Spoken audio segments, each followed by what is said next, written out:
Every day I walk home from school with my friend because she lives only a little bit away from me, so our routes line up.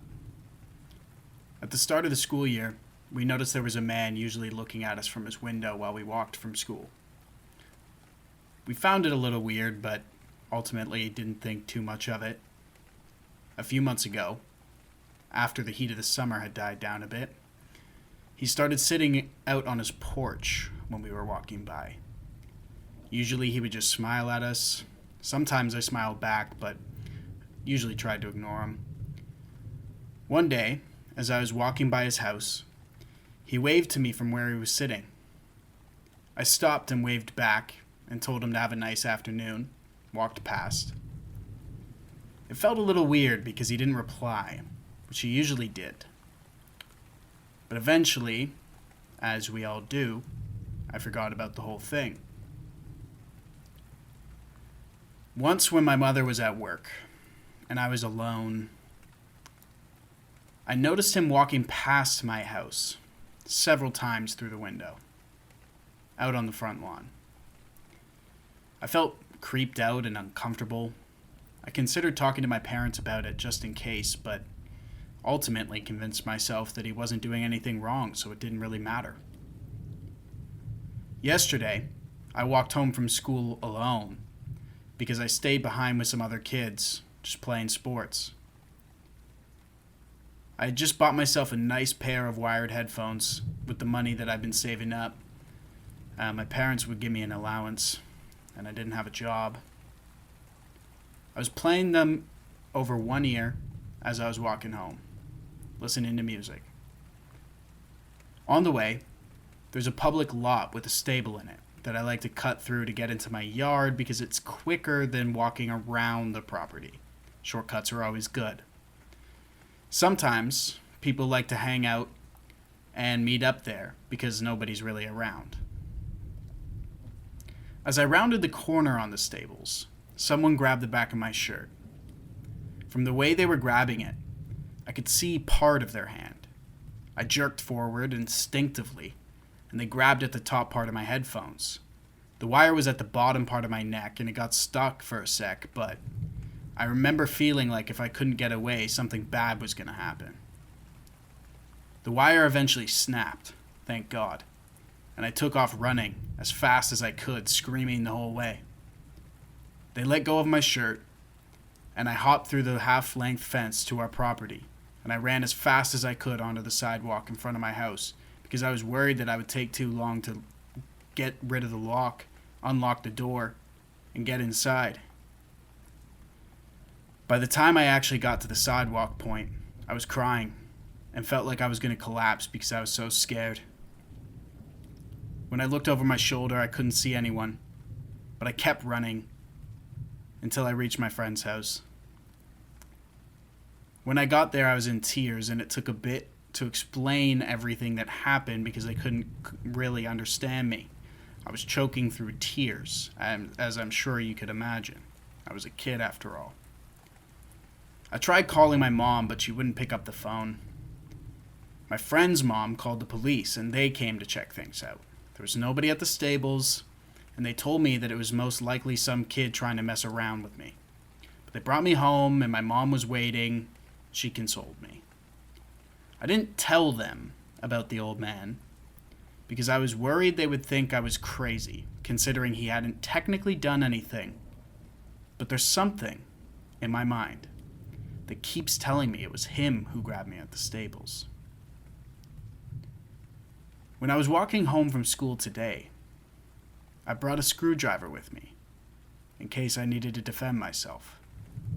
I also had a friend with me, and my mom offered to pick me up from school, but I was worried that if I had shown how the encounter had affected me, then it would make things worse. I also avoided the stables, and my friend made sure that I got to the door. The guy on the porch wasn't there today. I wonder if that's a coincidence or calculated. Regardless, not seeing him didn't make me feel any better. It left me sitting with a feeling like things had changed.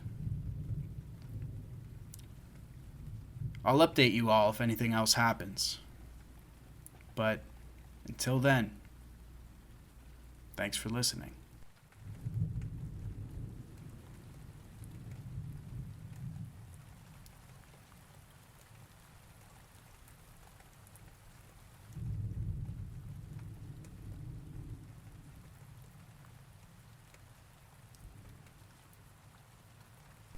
I'm usually a lurker, but this memory from a year ago popped into my head, and I want to share because I was so shocked in the moment.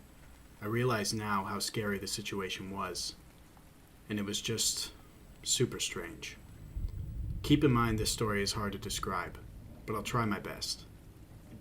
I, a 22-year-old female, met my dad at a tire shop in an increased crime area of town. Not really sure why we went to this shop.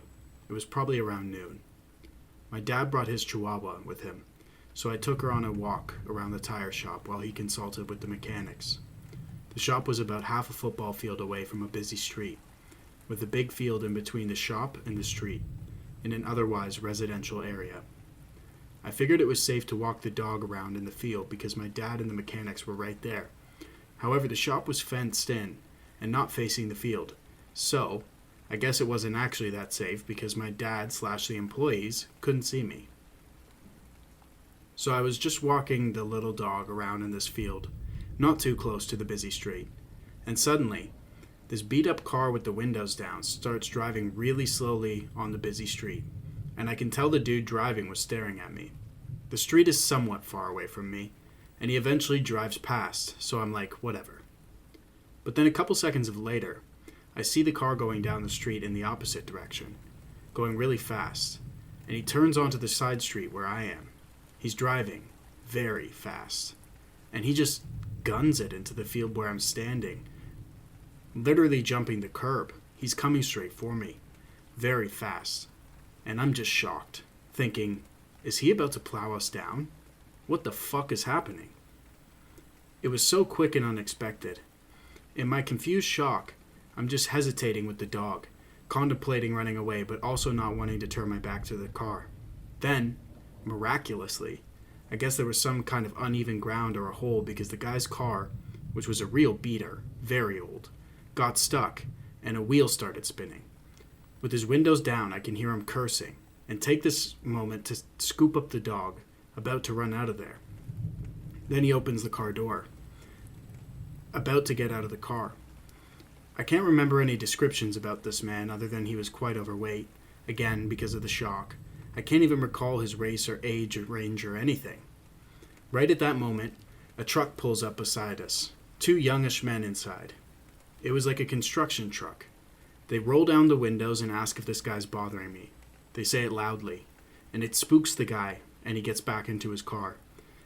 He was able to peel out in reverse from whatever hole the car was stuck in, and he quickly reverses out of the field we're in, back to the street, and takes off. The kind men who stopped apparently saw all this happen. It just happened so quickly. They were just as confused about it as I was. What was this guy's plan? What was he attempting?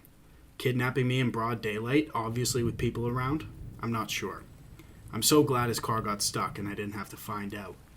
It was just very strange. I'm grateful his car got stuck and the guys who drove by stopped and were willing to check out the situation. We chatted for a second after the guy left, and we're all very confused about what happened. I can be overconfident at times about my safety, and after a handful of other strange, potentially dangerous encounters, I've learned to always be alert. Bad things can happen anytime and anywhere, and we don't freeze in fight or flight situations. So many times I've frozen instead of fighting or flighting, when I really should have taken some kind of action. Thankfully, my guardian angels have my back, but I won't take them for granted.